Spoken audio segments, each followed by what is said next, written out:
نبی علیہ السلام کے ایک صحابی ہیں عبداللہ بن بسر رضی اللہ تعالی عنہ۔ وہ فرماتے ہیں کہ نبی علیہ السلام میرے والد صاحب کے پاس تشریف لائے، یعنی حضرت بسر کے پاس نبی علیہ السلام تشریف لائے۔ میرے والد صاحب نے نبی علیہ السلام کو کھانا پیش کیا۔ ہمارے ہاں یہ ہوتا ہے کہ پوچھتے ہیں کہ کیا کھانا پسند کریں گے، ٹھنڈا چلے گا، گرم چلے گا، اور اس طرح کی چیزیں۔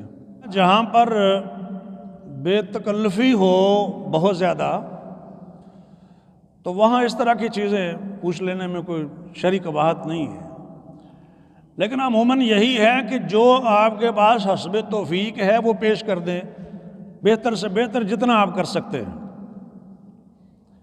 دیکھیں نا، فرشتے آئے تھے انسانی شکل میں حضرت ابراہیم علیہ السلام کے پاس، معلوم نہیں تھا کہ کون ہے، وہ ان کو انسان سمجھتے تھے۔ جاء بعجل حنیذ، انہوں نے روسٹڈ بچھڑا پیش کیا تھا، ذبح کیا، بچھڑے کو روسٹ کر کے مہمانوں کے سامنے رکھ دیا۔ وہ کھا نہیں رہے تھے، وہ تو فرشتے تھے، تو حضرت ابراہیم علیہ السلام پریشان ہو گئے۔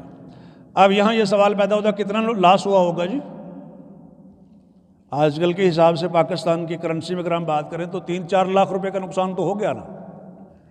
تو وہ آدمی جس کا نقصان کھانے پر 3 لاکھ ہو گیا ہو، اپنے آپ کو یہاں رکھ کے دیکھیں، مہمان آئے، آپ نے کھانا تیار کیا، 3 لاکھ روپے لگ گیا اور مہمانوں نے ایک لقمہ بھی نہیں لیا، تو ہو سکتا ہے الٹا مہمانوں کے اوپر ہی چڑھائی کر دے، اتنا نقصان کروا دیا۔ کوئی نقصان نہیں ہے، آپ نے جس نیت اور جذبے کے ساتھ جو نیکی کی ہے وہ اللہ کے ہاں آپ کے اکاؤنٹ میں جمع ہو گئی ہے، ضائع نہ کرنا اس کو، وہ نیکی آپ کو مل چکی، اور خرچ کچھ نہیں کیا۔ جو کچھ بنایا تھا کھانا وغیرہ وہ استعمال ہو گیا، گھر والوں نے استعمال کر لیا، کسی اور کو کھلا دیا، وہ الگ بحثیں ہیں، لیکن یہ کہ اللہ آپ کو اگر اجر و ثواب دے رہا ہے، آپ اس نیت سے کر رہے ہیں نا۔ تو انہوں نے یہ نہیں پوچھا تھا ٹھنڈا چلے گا گرم چلے گا، بس جو وہ پیش کرنا چاہتے تو انہوں نے پیش کر دیا۔ یہاں بھی یہی کیفیت ہے، کھانا پیش کیا، طعام کا لفظ ہے، کھجوریں پیش کی اگرچہ وہ بھی اس میں آتی ہیں، پھر انہوں نے نبی علیہ السلام کو مشروب پیش کیا۔ یہ جو ہمارے ہاں کہتے ہیں نا کہ بعد میں پانی نہیں پینا چاہیے، ایسا کوئی شرعی مسئلہ نہیں ہے، بلکہ کچھ پتہ نہیں روایتیں بھی بنائی ہوئی ہیں لوگوں نے کہ کھانے سے پہلے کھانا کھائیں گے تو یہ ہوگا، درمیان میں کھائیں گے تو یہ ہوگا، بعد میں کھائیں گے تو یہ ہوگا۔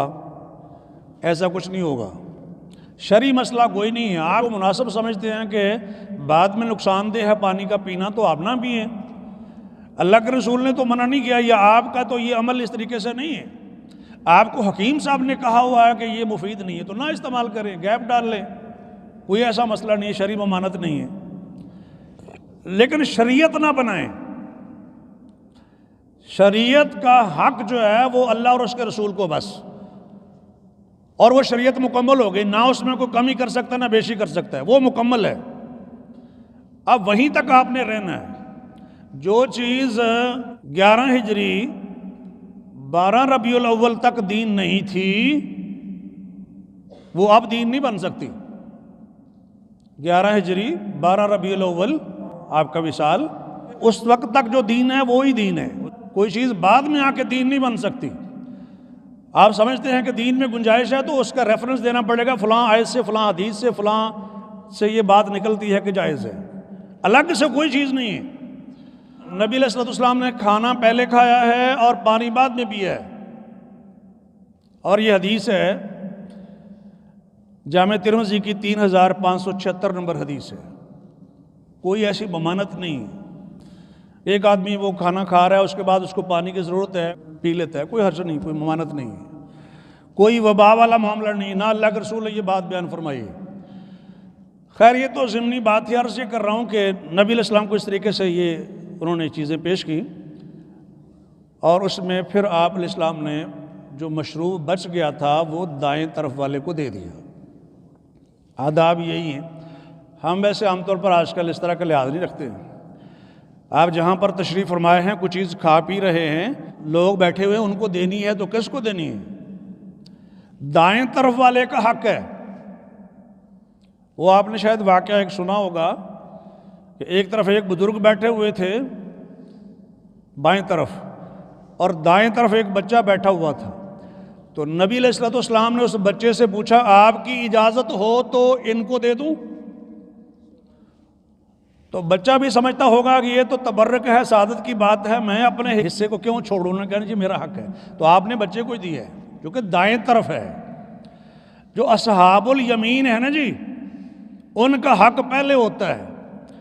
اصحاب الیمین یہاں کے ہوں یا وہاں کے ہوں، میں ایک لمبا اشارہ کر رہا ہوں، پھر میں بات عرض کروں گا کبھی۔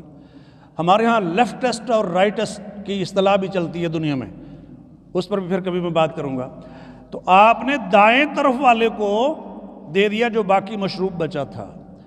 حضرت عبداللہ بن بسر بیان فرماتے ہیں کہ میرے والد صاحب نے نبی علیہ السلام کے سواری کی لگام کو پکڑ لیا اور عرض کرنے لگے ادعو لنا، ہمارے لیے دعا کر دیجیے۔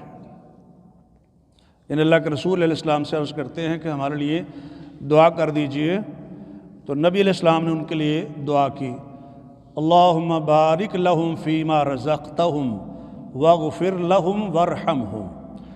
اللہ جو کچھ بھی آپ نے ان کو عطا فرمایا ہوا ہے اس میں برکت عطا فرما دیجئے، ان کے گناہوں کو معاف کر دیجئے، ان پر اپنی رحمتوں کا نزول فرما دیجئے۔ یہ دعا نبی علیہ السلام نے ان کے لیے کر دی۔ اور ہو سکتا ہے آپ اگر کسی کو یہ دعا دیں نا، خاص کر جو درمیان والے الفاظ ہیں، تو کئی لڑ پڑیں گے، اللہ آپ کو معاف کر دیں، اللہ آپ کے گناہ معاف کر دیں، اللہ آپ کو بخش دیں، تو کئی ناراض ہوں گے، اچھا مجھے گناہ گار سمجھتے ہیں، مجھے یہ سمجھتے ہیں، مجھے وہ سمجھتے ہیں۔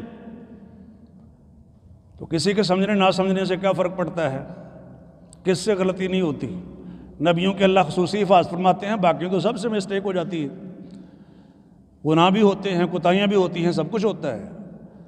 اور بہترین خطا کار وہ ہیں جو زیادہ اللہ کی طرف رجوع کرنے والے ہیں۔ لیکن غلطی ہوتی ہے، رجوع اللہ کی طرف رکھتے ہیں، بغاوت نہیں کرتے ہیں، باغی نہیں بنتے ہیں، بہت دور نہیں جاتے ہیں، دلوں پر سٹیپ نہیں لگواتے ہیں، جلدی صاف کر لیتے ہیں اپنے گناہ کو، یتوبون من قریب، جلد ہی توبہ کر لیتے ہیں، اللہ کی طرف پلٹ آتے ہیں۔ یہ قرآن نے ذکر کیا ہے۔ تو نبی علیہ الصلوۃ والسلام نے یہ زبردست قسم کی 3 دعائیں کر دیں آپ نے کہ جو کچھ بھی آپ نے ان کو عطا فرمایا ہوا اس میں برکت عطا فرما دیجئے۔ برکت کیا ہوتی ہے وہ بھی ہم نہیں سمجھتے۔ ہم سمجھتے ہیں دنیا کی بہت زیادہ دولت ہو، ربنا آتنا فی الدنیا حسنہ، اور بڑے بڑے اسکالر ہیں جو اس بات کو نہیں سمجھتے ہیں کہ فی الدنیا حسنہ کیا صرف دولت ہے، پیسے ہے، دنیا کا سٹیٹس ہے، یہ کچھ اور بھی ہے۔ یہ مراد نہیں ہے جو لوگ سمجھتے ہیں۔ اس پر مستقل ایک لیکچر کی ضرورت ہے کہ ربنا فی الدنیا حسنہ کیا ہے۔